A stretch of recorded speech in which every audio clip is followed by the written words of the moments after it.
On New Year's Eve, Mom raised her glass and said, "We expect you to start sending money to help your brother get back on his feet." Dad grinned. "If not, we won't babysit your kid anymore." I smiled, raised mine back and said, "Then consider her raised, without a single dollar from me going to you ever again." And their faces turned pale. That was the night I realized my parents were full-blown egoists. Not just flawed or a little selfish, I mean real, unapologetic, calculated egoists. And of course it had to be on New Year's Eve. We had barely made it through dinner when the whole act began to unravel. I'd come over with my daughter around 6. She was wearing a glittery little dress she picked herself, proudly dragging a stuffed unicorn under her arm. I debated even going. I was exhausted from work, money was tight, and honestly I knew Josh would be there. But I convinced myself it would be good for my daughter to see her grandparents. Besides, it was just dinner. I didn't expect fireworks. Josh naturally showed up empty-handed. I don't know why I still notice. He never brings anything, never helps set up or clean, never offers to pay for anything. And still he's the golden child. Mom brought him a beer before he even asked. Dad laughed at every half-hearted story he told. It was like watching a rerun. The whole evening had that strange, overly nice feeling. Too many smiles. Too much forced cheer. Mom lit candles, which she never does unless company's over. Dad wore a button-down. There was steak. I should have known something was coming. They waited until after dinner. My daughter had curled up with a blanket on the couch, half asleep. I was sipping my wine, trying to ignore how smug Josh looked for someone with nothing going on in his life. Then Mom lifted her glass and smiled. "We expect you to start sending money to help your brother get back on his feet." No hesitation. No build-up. Just that. I stared at her, wondering if she seriously thought that would land smoothly. Josh didn't even look surprised. He took a swig of his beer and leaned back, like this had been planned days ago, like the three of them had already agreed that I'd foot the bill for his next phase. Then Dad chimed in with something that still turns my stomach when I think about it. "If not, we won't babysit your kid anymore." Just like that. Leverage. Threatening me with my own daughter. They knew how hard I'd been working. 2 jobs most of the year, barely any sleep, scraping to cover bills while still helping them with theirs. I'd covered their past due utilities more times than I could count. When they almost lost the car last spring, I used my savings to cover the difference. And now they were holding my child over my head like a pawn in some pathetic family negotiation? I didn't raise my voice. I didn't get dramatic. I just lifted my glass and said, "Then consider her raised, without a single dollar from me going to you ever again." And the silence that followed was better than a slap. Mom froze. Dad blinked like he didn't understand English. Josh finally sat up, his expression souring for the first time all night. It was quiet for a long few seconds before Mom started mumbling something about how I was overreacting, how I was misunderstanding what they meant. But I knew exactly what they meant. They wanted me to keep propping up Josh's failures while pretending it was all part of being a family. It wasn't. That moment didn't end the night. It shattered it.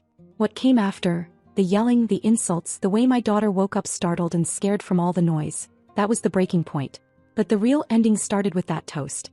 Because once you see your own parents trying to use your child to manipulate you, you can't unsee it. You don't come back from that. The moment the toast ended, the masks came off. My mom was the first to react. She started talking fast, piling words on top of each other, saying I was twisting everything, that family helps family, that I was acting like money mattered more than people. She kept repeating the same idea in different ways, like if she said it enough times, it would turn into the truth. Dad stayed quiet at first. He watched me the way he does when he thinks he still has control. That look didn't last long. He finally said that if I was going to be this difficult, then I shouldn't expect them to be there for childcare anymore. No rides. No favors. No help.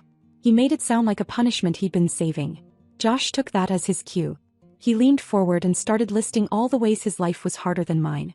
Rent, stress, bad luck, people screwing him over. He said I had no idea what it was like to be under pressure. He said I had stability. He said I was lucky. That word hit harder than anything else. Lucky. Like I hadn't worked weekends for years. Like I hadn't skipped vacations, new clothes, nights out. Like I hadn't quietly transferred money to my parents when they hinted things were tight. Like I hadn't paid off their overdue utility bill without telling anyone. Like I hadn't already given Josh cash that somehow never fixed anything. I reminded them of those things. Not angrily. Just factually. I told them how much I'd already helped. I told them I was done being the emergency plan. They didn't deny any of it. They just said it wasn't enough. That's when the volume went up. Everyone started talking at once. My mom accused me of abandoning the family. Dad said I was being dramatic. Josh said I was punishing him for things that weren't his fault. The room felt smaller by the second. Then my daughter started crying. It wasn't loud at first. Just that shaky sound kids make when they're confused and scared. She had been half asleep on the couch, wrapped in a blanket, listening to people she trusted turn sharp and angry. Her little face crumpled and she called for me. Everything inside me snapped into place. I didn't argue anymore. I didn't explain. I picked her up, grabbed her coat and bag and headed for the door. My mom told me to calm down. My dad said I was overreacting. Josh said I was proving their point. None of it mattered. I left. The drive home felt longer than usual. My hands were tight on the steering wheel. My daughter fell asleep again before we got there, her face still damp, her unicorn tucked under her chin. I carried her inside and laid her down, watching her breathe until my own chest stopped feeling tight. After that, I sat alone in the living room with the lights off. I kept replaying the night. Not just the yelling but the planning behind it. The timing. The way they waited until I was relaxed. The way they used my child as leverage without hesitation. The way Josh never once said no, don't do this, she's already helped enough. That's when it really sank in. They weren't angry because I refused. They were angry because I broke the system. The one where I paid stayed quiet and absorbed the damage. And once I understood that, I knew this wasn't just a bad fight. It was a line I'd crossed for good. They didn't reach out for 5 days. Not a single call, no messages, nothing. It was almost funny how quiet they went after everything that was said. For a moment, I wondered if they were finally starting to realize just how far they'd pushed me. But no, I know them too well for that. The silence wasn't reflection. It was strategy. I spent New Year's Day with my daughter. We stayed in our pajamas until noon, made pancakes that turned out lumpy and watched the same 3 animated movies on repeat. And for once, even with everything hanging in the air, the house felt still. No one asking for money. No guilt trips. No emergencies that somehow became my responsibility. Just me and her, safe and tired and together. The call came on the 5th night. It was Mom, of course. Dad never calls unless there's a car involved. She didn't start with an apology. She opened with small talk. How was work? How was my daughter? Had I finished repainting the kitchen like I said I would? Her voice was so calm, so casual, like nothing had happened at all. I could already tell she was pretending we had just had a difference of opinion, not a screaming match that ended with me walking out of their house with my child in my arms. I answered politely. I didn't bring up New Year's. I waited. Eventually she eased into it. She said she hoped I'd had some time to think. That family can be complicated. That emotions run high around the holidays.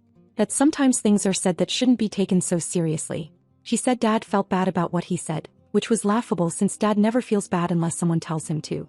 And she said Josh had been really down lately, feeling isolated, like no one in the family believed in him anymore. I didn't say a word. He kept going. She reminded me of the times they helped me, mostly in ways that sounded bigger when she said them out loud. Like babysitting, which yes, they did sometimes, but conveniently forgotten were the times I sent them cash to cover the gas bill or paid off their credit card when Dad had a minor surgery and their insurance didn't stretch far enough. Then she brought up Josh. Said he was trying. Said he just needed a boost. A small one. Just enough to get stable again. I knew where this was going. I let her talk. She danced around the number for a while, saying things like, nothing huge, and just a little push, until she finally dropped it. $7,000. She said it like she was talking about a favor. A small kindness. Like I had that kind of money sitting in a drawer, waiting for someone else's problems to land on it. I told her no. Not angrily. Not emotionally. Just no. That's when she got quiet for a moment, then tried a different angle.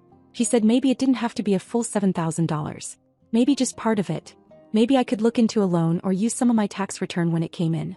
She even suggested, and this made my stomach turn, that Josh could sign something to promise he'd pay me back. I reminded her he still hadn't paid me back from last time. That he never even mentioned it again after the day I sent it. She said this time was different. I told her it wasn't. Then I said something I hadn't planned to say, it just came out. I told her I didn't trust them anymore. That after the stunt they pulled on New Year's, after the way they tried to manipulate me using my own daughter, I wasn't comfortable letting them watch her. Not for now. Maybe not ever. That's when her tone shifted. She didn't argue. She didn't beg. She just went cold. She ended the call without saying goodbye. And I thought that was it. I was wrong. Because a few weeks later I picked my daughter up from preschool and found out she was already gone. The teacher said she'd been picked up early. By her grandparents. Without telling me. My heart dropped. Everything I'd told them, every line I'd drawn, and they ignored all of it. That was the day everything finally fully broke. The preschool was quieter than usual that afternoon. It was one of those cold, gray Thursdays where everything feels a little off. I was early, same as always. I never missed pickup, not once. It's something I take pride in, showing up for her when everything else in life has been so inconsistent.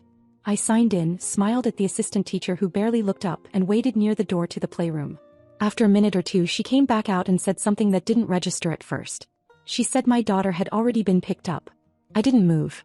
I thought she meant another kid. I even looked behind me like maybe someone else had walked in and I'd missed it. Then she said it again. This time with a smile, as if it was good news. Oh, her grandparents picked her up about an hour ago. She said you weren't feeling well today?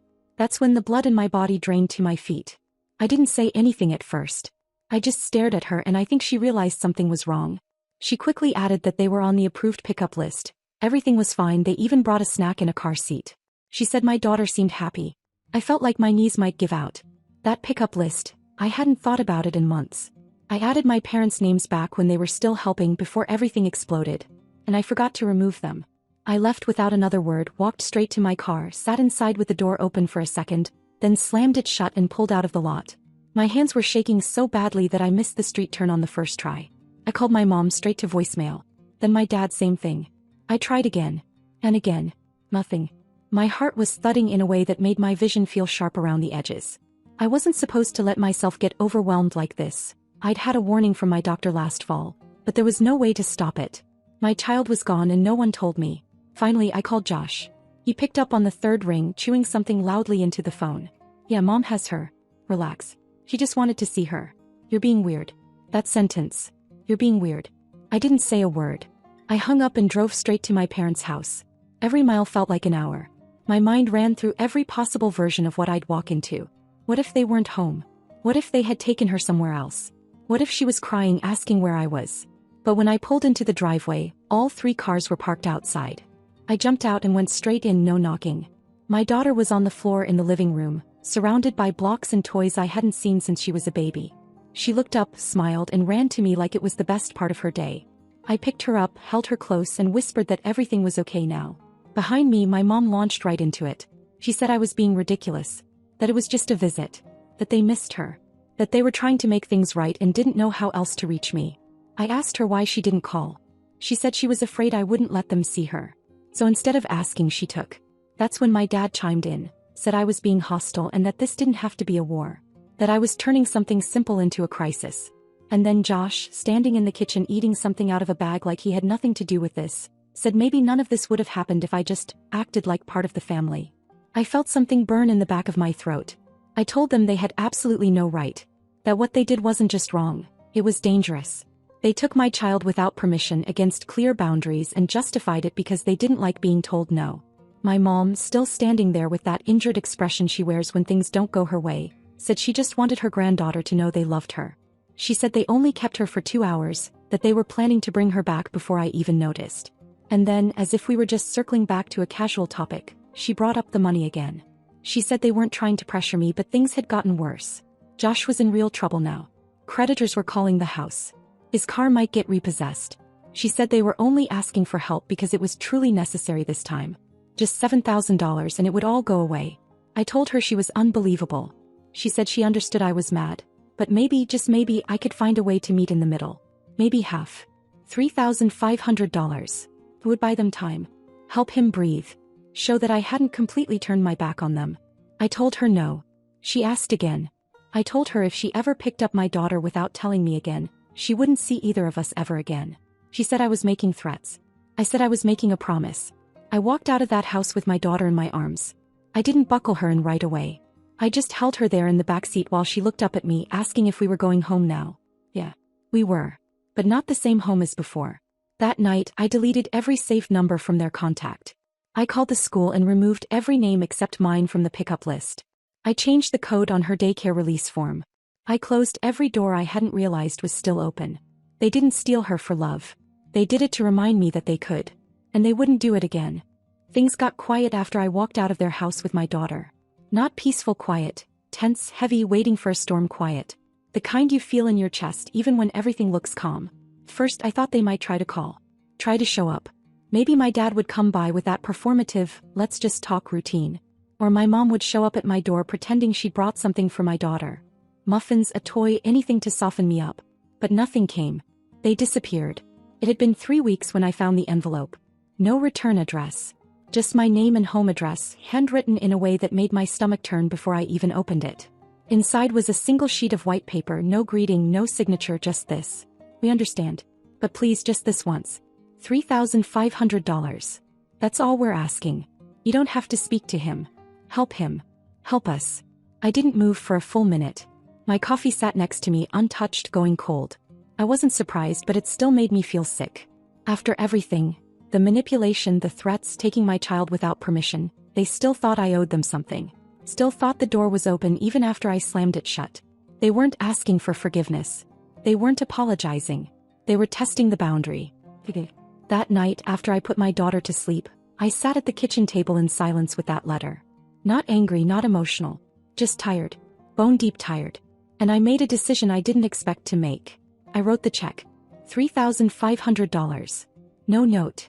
No signature besides the legal one. No explanation. I did it for one reason only, to end it.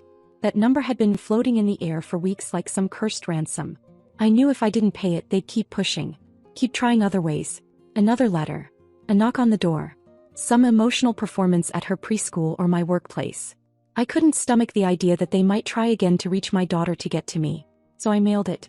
Not as a gift. Not as help. As a transaction. A payoff. The price of severing whatever strings were still left. 3 days later, my mom texted. Thank you. We won't ask again. That was it. No, how are you? No, sorry about what we did. Just confirmation they got what they wanted. And true to their word, they didn't ask again. But the way they disappeared was louder than any words they could have said. They unfollowed me on every platform. They didn't call. They didn't text. They didn't send anything for my daughter's birthday. Not even a card. Nothing.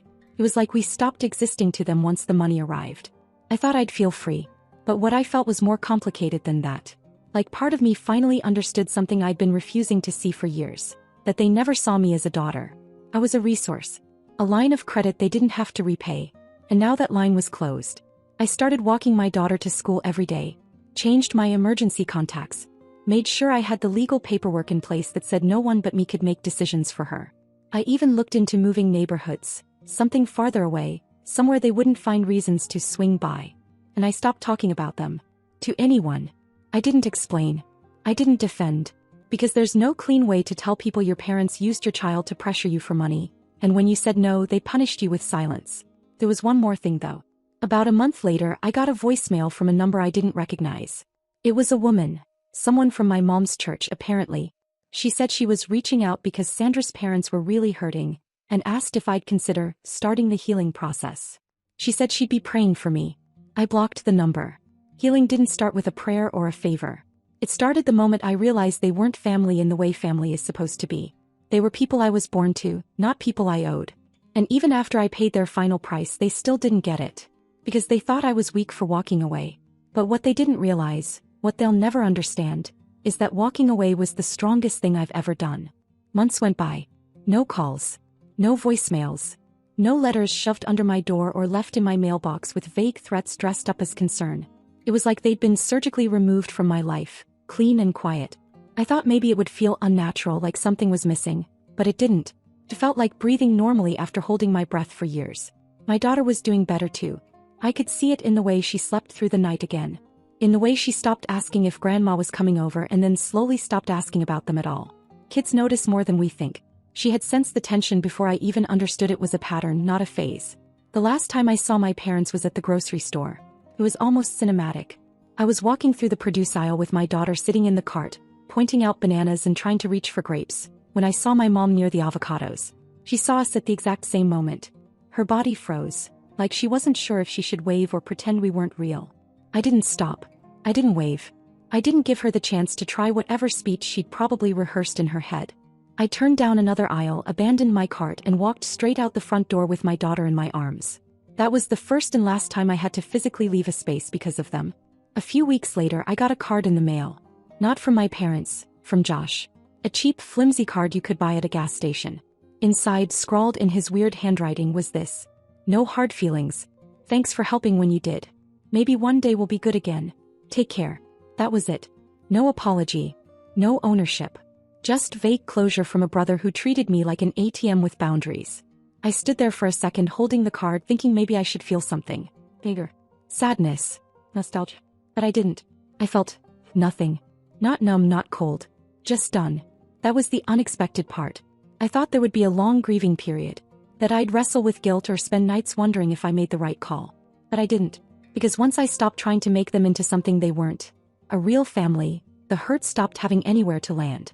I didn't hate them. Not anymore. I just no longer needed them to be different. They still pop up in mutual social circles sometimes. A cousin will tag my mom in a birthday post, or someone will mention how Josh is doing better now, as if that somehow validates everything that happened. It doesn't. I don't ask for updates and I don't correct the record. Let them tell whatever version of the story they need to tell. It doesn't touch me anymore. My daughter is surrounded by people who show up without strings attached. Friends, neighbors, her preschool teacher who learned her favorite snack and keeps extras in her desk. Real small kindnesses, the kind that don't require repayment. As for me, I've learned to be alone without feeling alone, to not mistake blood for safety, and to stop apologizing for expecting respect. That thread that held me connected to them, the one built from guilt and obligation and years of pretending, it's gone now.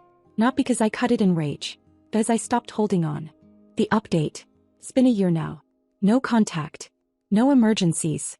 No letters in the mailbox with desperate pleas or veiled manipulation. I heard through someone, an old neighbor, that Josh moved in with a girlfriend. Apparently she has no idea how deep his debt runs. My parents still post photos like nothing ever happened. Birthday cakes, church events, family dinners with people who never asked what actually tore us apart. They've rewritten the story, I'm sure. I've become the ungrateful daughter, or the one who cut them off for no reason. I don't care. I'm not explaining myself anymore. My daughter started kindergarten this fall. She's thriving. Reading early, making friends easily, not asking about the people who disappeared. Kids remember love, and they remember where it stopped. Sometimes when I'm folding laundry or making her lunch, I think about that New Year's Eve. That moment where everything cracked open. I'm still glad it happened. I wish it had happened sooner. Peace didn't come from getting an apology. It came from walking away without waiting for one. And I haven't looked back since.